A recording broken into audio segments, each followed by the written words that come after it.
এক দেশও আসিল এক রাজা, রাজায় আইন করে দিল আমার দেশে যত জন্তুর কান আধ হাত লম্বা এই সবগুলির কান কেটে দাও। সরকারি জল্লাদ বাহিনী মোতায়েন করে দেওয়া হইল, আধ হাত লম্বা কান হইলে কেটে ফেলাইল। এই জল্লাদ বাহিনীর নাম কান কাটা বাহিনী। সরকারি জল্লাদ বাহিনীর নাম কান কাটা বাহিনী। কান কাটা বাহিনী, সরকারের কান কাটা বাহিনী চুরি চাক্কু লইয়া বাজারও বাইরিছে, রাস্তাত বাইরিছে কান কাটত। বলেন তো কি পরিমাণ লম্বা কান হইলে কাটবো?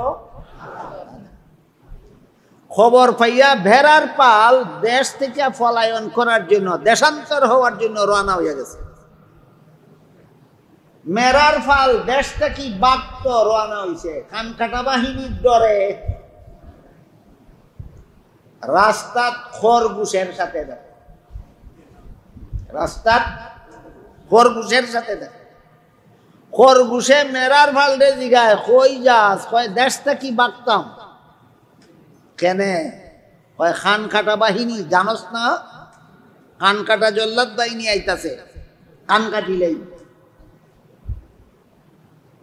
খরগোশে কয় তোর খান মাত্র 2 আঙ্গুল, তোরটা কাটতো না, আমার খান আদারটা কি লম্বা, কাটলে আমারটা কাটবো, তুই বাগস কেন? কে কে কথাবার্তা? খরগোশে আর মেরায়। বুঝে থাকলে বলেন ভেড়ার ফাল কি সরকারের খান কাটা বাহিনীর আওতাত পড়ে? কিন্তু এরা বাগে দেশ থেকে। খরগোশের খান আদার থেকে আরো লম্বা, হে বাগে না। কয় তোরা বাগস কেন? কয় খরগোশে কয় কাটলে আমার খান কাটবো, যে আদার থেকে লম্বা, তোরার খান 2 আঙ্গুল না, এইটা খান এটা তো কাটতো না, তোরা বাগস কেন? কয় জানস না? বলে না। ই সরকারের কান কাটা বাহিনী এমন, আগে খাটিলায় বাদে মাফে। সত্যের পথ অবলম্বন করুন। KH Islamic media. ঈদের বেলায় ফিরের দায়িত্ব 2টা। একটা হলো ফিরের মুরিদের অন্তরে 2টা জিনিস তীব্রভাবে জাগ্রত করে দাও। একটা আল্লাহর শাস্তির ভয়। আল্লাহর শাস্তির যে পরিমাণ ভয় অন্তরে জাগ্রত হলে হারাম কাজ করার সাহস থাকে না, ওই পরিমাণ ভয় মুরিদের অন্তরে জাগাইয়া দেওয়া ফিরের দায়িত্ব। কি পরিমাণ ভয় জাগ্রত হওয়া? যে পরিমাণ ভয় জাগ্রত হইলে হারাম কাজের সাহস থাকে না।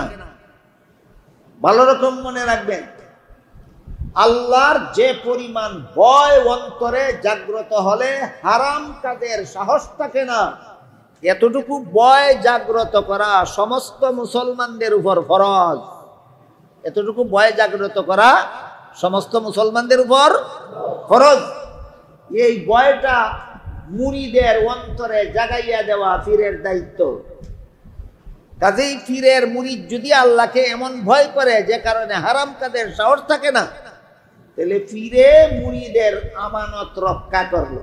কি করলো? রক্ষা করলো। একটা জিনিস। আর একটা জিনিস হইল আল্লাহর রহমতের এই পরিমাণ আশা, যে পরিমাণ রহমতের আশা অন্তরে জাগ্রত হলে আল্লাহর গুলামিতে অবহেলা করতে পারে না। অন্তরে আল্লাহর যে পরিমাণ রহমতের আশা জাগ্রত হইলে আল্লাহর ইবাদত বন্দেগীতে অবহেলা করতে পারে না।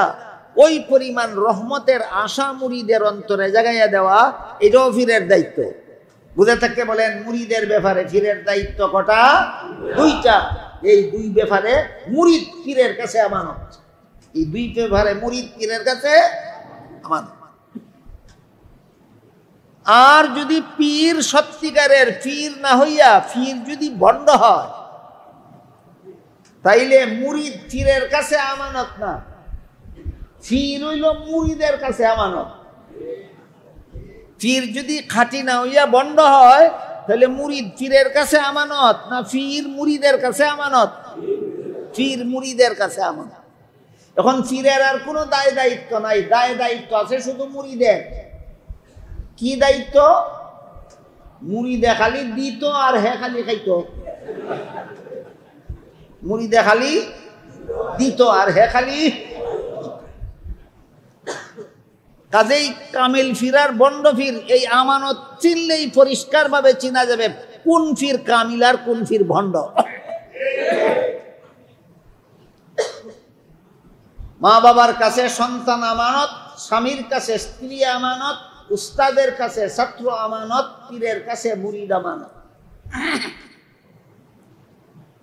স্বামীর কাছে স্ত্রী আমানত কোন ব্যাপারে? স্ত্রীকে এমন ভাবে জীবনযাপন করে, জীবনযাপন করার ব্যবস্থা দাও যেভাবে জীবনযাপন করলে তোমার স্ত্রী পরকালে জাহান্নাম থেকে বাঁচতে পারে। আমি আশা করি আপনারা জানেন স্ত্রীর ব্যাপারে স্বামীর উপর কতগুলি দায় দায়িত্ব, আল্লাহ প্রদত্ত দায়িত্ব আছে। 1 নম্বর দায়িত্ব হলো স্ত্রীর মুহারানা পরিশোধ করা। 2 নম্বর দায়িত্ব হইল স্ত্রীকে সারা জীবনের খোরাকি দাও। 3 নম্বর দায়িত্ব হইল স্ত্রীকে সারা জীবনের পোশাক দাও। 4 নম্বর দায়িত্ব হইল স্ত্রীকে সারা জীবন বসবাস করার উপযোগী বাড়িঘর দাও। কত নম্বর? 5 নম্বর দায়িত্ব হলো স্ত্রীকে এমন ভাবে জীবনযাপন করাও যেভাবে জীবনযাপন করলে জাহান্নাম থেকে বাঁচতে পারে। এই জন্য কোন মুসলমানের স্ত্রী যদি নামাজ পড়ে না, তাহলে এই নামাজের জন্য স্ত্রীকে শাসন করার অধিকার আছে স্বামী। কারণ তুই নামাজ না পড়লে জাহান্নামে যাইবে, তোরে জাহান্নাম থেকে বাঁচানোর জন্য আল্লাহ তোরে আমার কাছে আমানত দিয়েছে। কথা বুঝলেন কিনা দেখেন। স্ত্রী যদি নামাজ না পড়ে তাহলে তুই জাহান্নামে যেতে হবে। জাহান্নামের পথে ছেড়ে দেওয়া স্ত্রীকে, নিজের স্ত্রীকে জাহান্নামের পথে ছেড়ে দেওয়া, নামাজ না পড়ে দিন রাত গুজারণ করার সুযোগ দিয়ে রাখার মানেই হইল এই স্বামী তার স্ত্রীর বেলায় আল্লাহর আমানতে খিয়ানত করলো। তাহলে স্বামীর কাছে স্ত্রীর 5 নম্বর প্রাপ্যটা কি? জাহান্নাম থেকে বাঁচার পথে চালাও। সমস্ত স্বামীদের উপর ফরজ, আল্লাহর পক্ষ থেকে আরোপিত ফরজ। সমস্ত মুসলমান স্বামীরা যার যার স্ত্রীকে জাহান্নাম থেকে বাঁচার পথে চালাও। এটা আল্লাহর দেওয়া আমানত তোমার কাছে। কাজেই যেই মুসলমানের স্ত্রী বেনামাজি হইয়া জাহান্নামে যাবে, এই মুসলমান স্বামীকেও জাহান্নামে যেতে হবে। তুমি আল্লাহর দেওয়া আমানত রক্ষা করছো। আজকের মতো মাত্র কয়েকটা উদাহরণ দিলাম আল্লাহর দেওয়া আমানত। মা বাবার কাছে সন্তান আমানত কিভাবে সামান্য আলোচনা হইল, স্বামীর কাছে স্ত্রী আমানত কিভাবে সামান্য আলোচনা হইল, উস্তাদের কাছে ছাত্র আমানত কিভাবে সামান্য আলোচনা হইল, পীরের কাছে মুরিদ আমানত কিভাবে সামান্য আলোচনা হইল।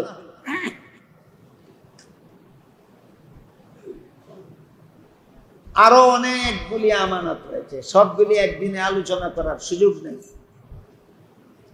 আলেমগণের কাছে আওয়াম আমানত, আলেমগণের কাছে আওয়াম আমানত। সমস্ত আলিমগণ দায়িত্বশীল। জনসাধারণ মুমিন মুসলমানের ইমান আমল হেফাজতের ব্যবস্থা দেওয়া। সমস্ত জনসাধারণ মুসলমানের ইমান হেফাজতের ব্যবস্থা দেওয়ার জন্য আলিমগণ দায়িত্বশীল। সমস্ত জনসাধারণ মুসলমানের আমল হেফাজতের ব্যবস্থা দেওয়া আলিমগণ দায়িত্বশীল।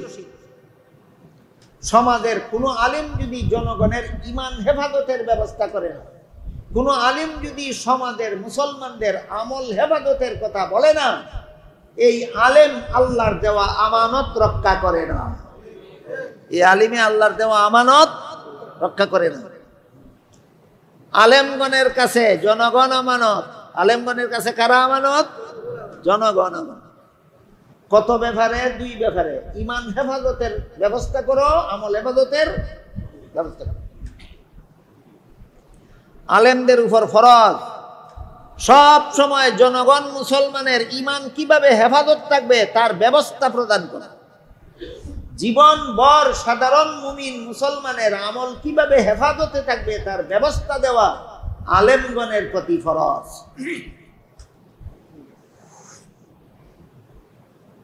অনুরূপভাবে নেতার কাছেও অধীনস্থরা আমানত।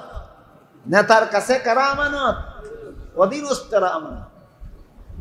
অনুরূপভাবে সরকারের কাছে দেশ আমানত, জনগণ আমানত।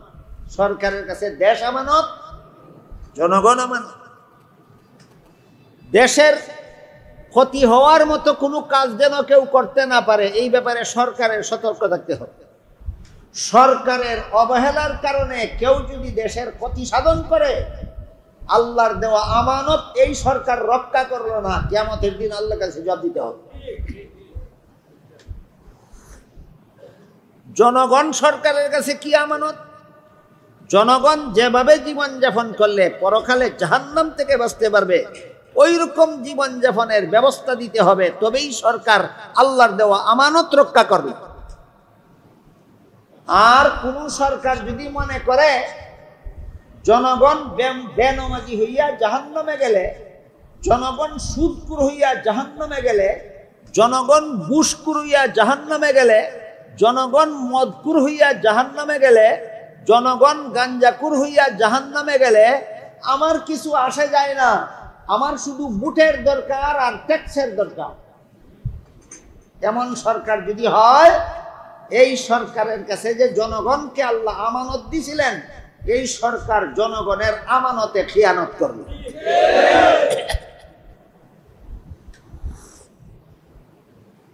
বলুন, জনগণের কাছে কটা আমানত? দুইটা, একটা দেশ আমানত আর একটা জনগণ আমানত।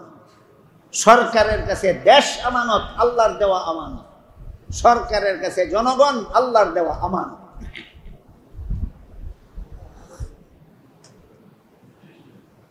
পক্ষান্তরে দেশের কল্যাণের জন্য যদি কোনো কাজ না করে, জনগণকে জাহান্নাম থেকে বাঁচাবার জন্য যদি কোনো কাজ না করে, জনগণকে দুনিয়াতে নিরাপত্তা দেওয়ার জন্য কোনো কাজ যদি না করে, খামখিয়ালিমূলক কাজ যদি করে, তাহলে এই সরকার আল্লাহর দেওয়া আমানতে খিয়ানত করবে। একটা গল্প বলি আপনাদের। এক দেশও আসিল এক রাজা।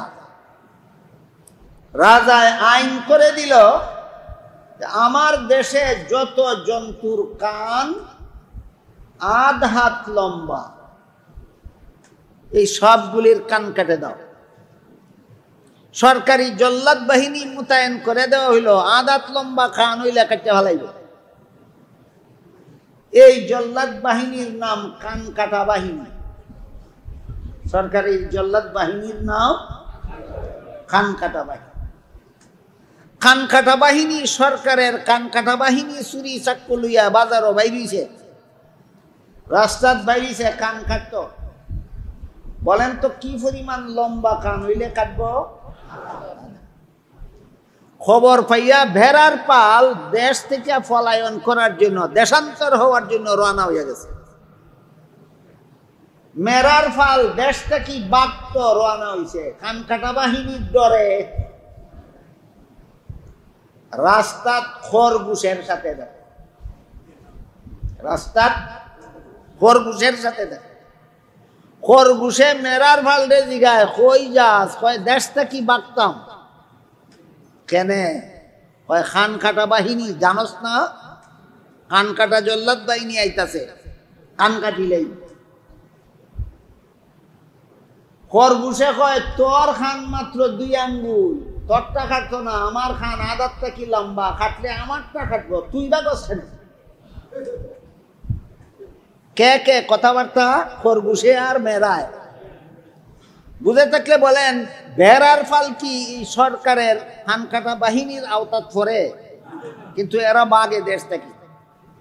খরগোশের খান আদার থেকে আরো লম্বা, হে বাগে না। কয় তোরা বাগস কেন? কয় খরগোশে কয় কাটলে আমার খান কাটবো, এটা আদার থেকে লম্বা, তোরার খান 2 আঙ্গুল না, এইটা খান, এটা তো কাটতো না, তোরা বাগস কেন? কয় জানোস না? বলে না। ই সরকারের কান কাটা বাহিনী এমন, আগে খাটিলায় বাদে মাফে।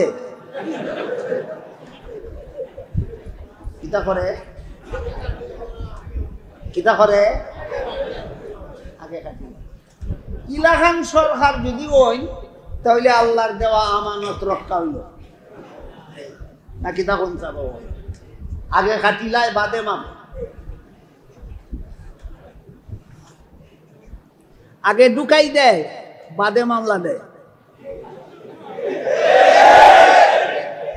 আগে কিতা করে মামলা দেয় বাদে আগে খাটিলায় বাদে মাফে আর আগে ঢুকাইলায় বাদে মামলা দেয় এই দুইটার মধ্যে বেশ কম হতো আমি কোনটা বুঝি না